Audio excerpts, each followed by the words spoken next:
perang makin di depan mata nih Pak. Barusan keluar kabar hot nih, di mana kalau Iran itu udah mulai nyerang Amerika Serikat lewat pangkalan militer Amerika Serikat yang ada di Qatar. Kementerian Luar Negeri Qatar mengecam keras serangan rudal Iran yang menargetkan pangkalan udara Al-Udeid. Serangan ini disebut pelanggaran terang-terangan terhadap kedaulatan, wilayah udara, dan hukum internasional Qatar.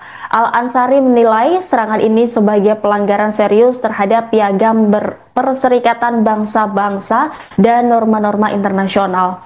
Eskalasinya tuh jelas makin membesar ya. Dan kalau udah gini, kita harus apa nih? Do nothing. Masih tetap seneng nongkrong di kafe. Masih getol banget ambil KPR, ambil kredit mobil. Nggak ada tabungan, nggak ada investasi, nggak beli emas. Nah, ini lucu ya. Waktu terpenting kayak gini, ini malah orang-orang nggak pada beli emas. Sementara kemarin-kemarin, beberapa bulan yang lalu, itu orang rebutan emas. Nah, lucu.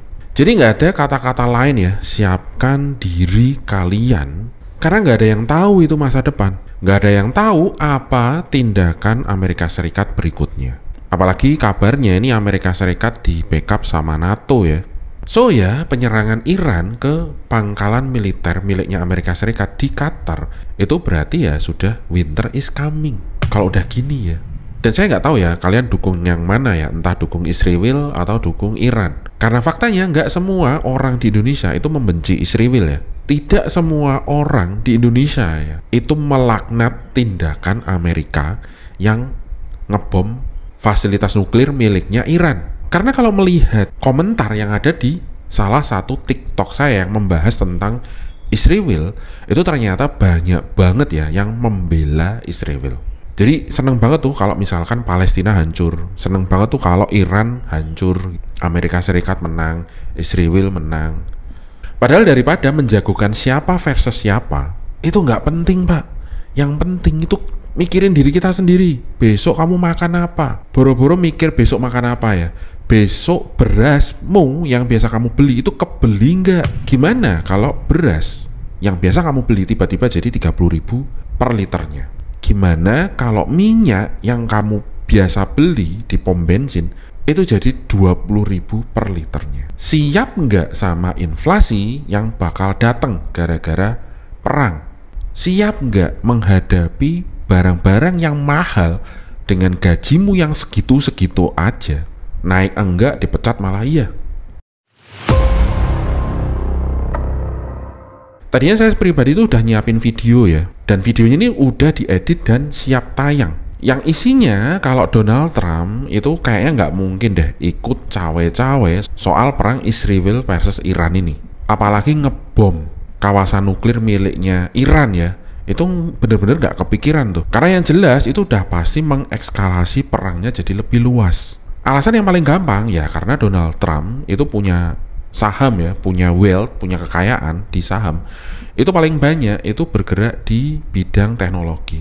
Donald Trump itu memang punya saham perang, tapi porsinya tuh dikit banget dibanding saham teknologinya. Nah, worst case skenario-nya ketika perang dunia ketiga terjadi, bisa jadi saham yang dia miliki, saham teknologi yang dia miliki, itu hangus. Saham teknologi itu apa sih? Ya ada Apple, ada Microsoft, ada Nvidia. Bisa jadi perusahaan-perusahaan besar itu gulung tikar gara-gara perang. Karena saat ini perusahaan-perusahaan teknologi itu tidak bikin produknya itu di Amerika Serikat. Mereka bikin produknya itu di negara-negara yang berkembang, misalkan Vietnam, misalkan India, misalkan Filipina. Nah, Cina juga termasuk ya dulunya ya.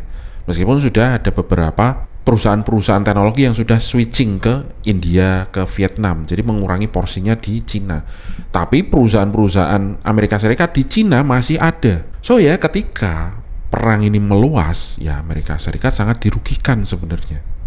Perusahaan-perusahaan teknologi milik Amerika Serikat itu jelas dirugikan. Karena China sendiri ini udah jelas ya, ini musuhan sama Amerika Serikat gara-gara perang tarif kemarin. Sementara Vietnam, ini kan Vietnam sebenarnya netral ya. Cuman masalahnya ketika perang terjadi, ya bawa produksi dari Vietnam ke Amerika Serikat, itu mau pakai apa? Mau pakai pesawat terbang ya pasti mahal.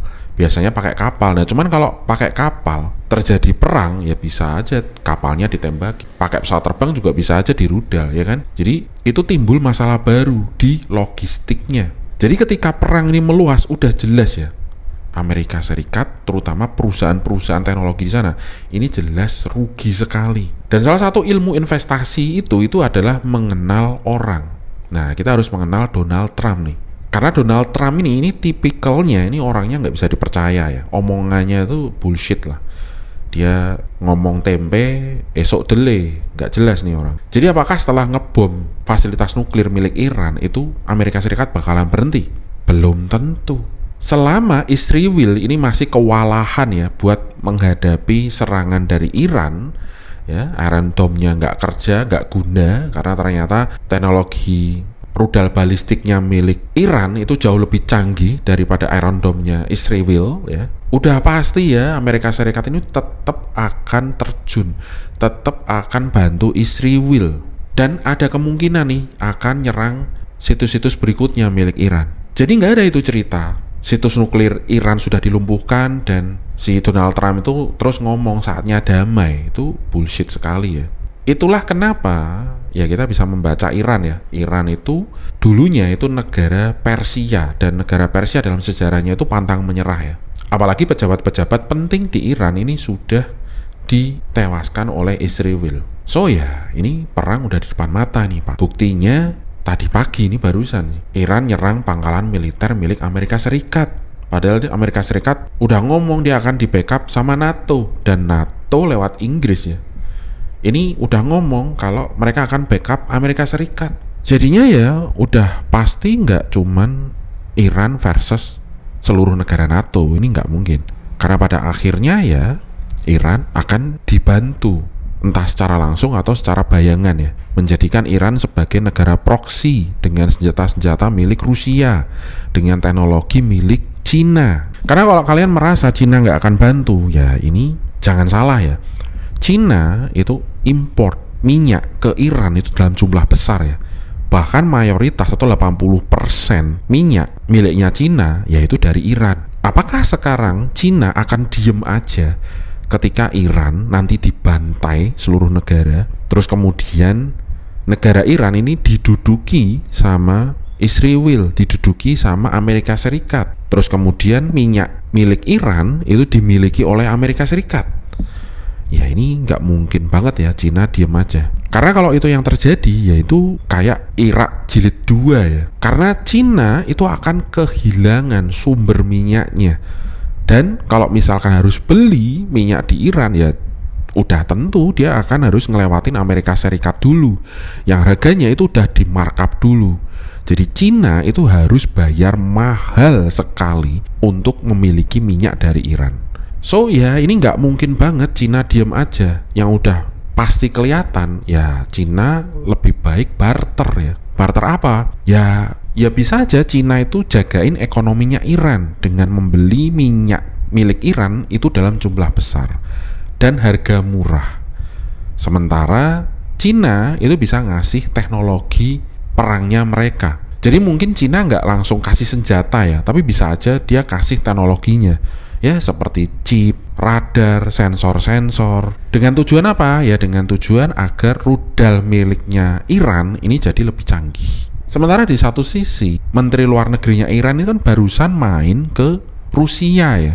Ya deal-dealannya apa ya kita semua nggak tahu. Tapi yang jelas habis main dari Rusia, kan Iran nyerang pangkalan militer Amerika Serikat yang ada di Qatar tuh. Artinya Iran udah hampir pasti ya itu dapat backup dari Rusia.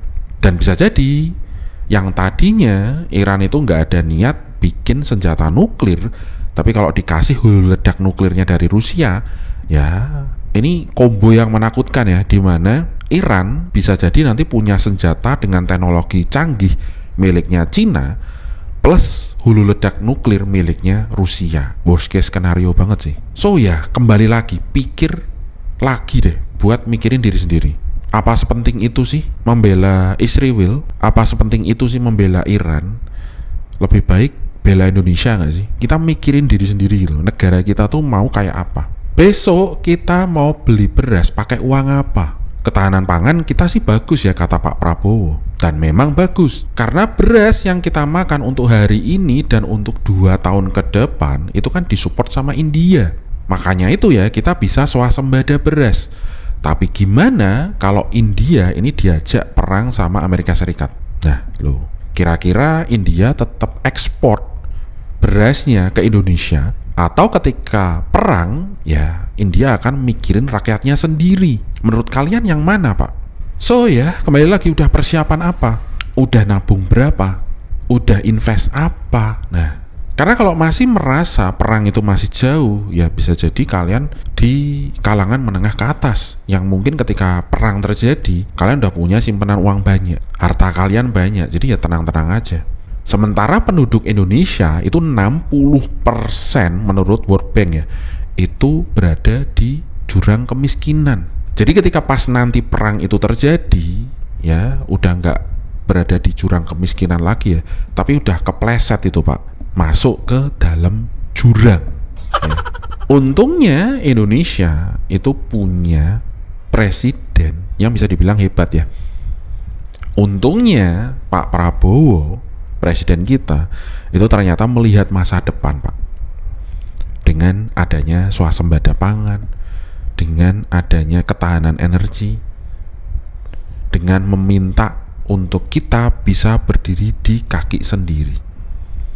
Ya salah satunya adalah membuat Indonesia itu menjadi negara yang netral. Membuat Indonesia itu nggak kelibat di blok manapun, nggak kelibat di Cina, nggak kelibat di pro barat, tapi benar-benar netral. Dengan tindakan beliau kemarin pas perang tarif itu, Indonesia seolah-olah ya itu mengemis ke Amerika Serikat agar tarifnya diturunkan. Padahal mungkin ya tujuan Prabowo bukan di situ. Dan ini baru kita sadari ya. Dan saya sendiri juga baru sadar ya, oh ternyata gitu ya. Nah ini tindakan Prabowo kayak gini dan masa depan Indonesia menarik nggak kita bahas buat video berikutnya. Apa aja sih yang dilakukan Prabowo agar Indonesia ini tetap bertahan, agar 2045 besok itu benar-benar terwujud ya, menjadi Indonesia menjadi negara maju. Menarik nggak dibahas? Ya kalau menarik tulis di kolom komentar ya. Oke. Everybody's gonna see it. Oh, all you need to know is that we're holding on.